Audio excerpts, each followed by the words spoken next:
already bumped in the word affiliate, performance marketing, or CPA marketing.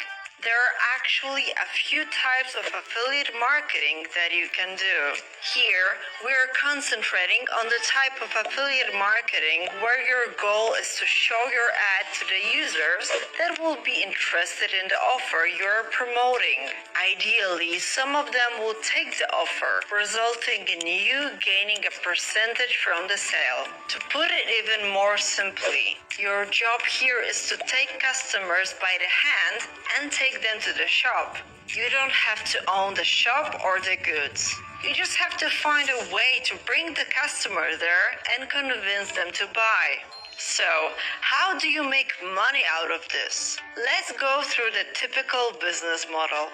A person who owns the service or the product is called the offer owner. Sometimes to promote their products, they pay the affiliate networks to increase their sales or their goals, such as getting people to download an app.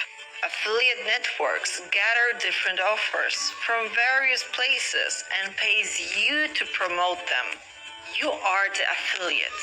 To promote these offers, you need to pay for traffic from at least one traffic source.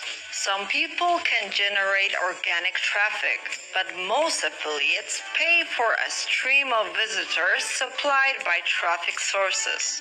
You earn money when your profits from affiliate networks are higher than the cost of the traffic from the traffic sources. So now you know the ecosystem and you are equipped to start your affiliate journey.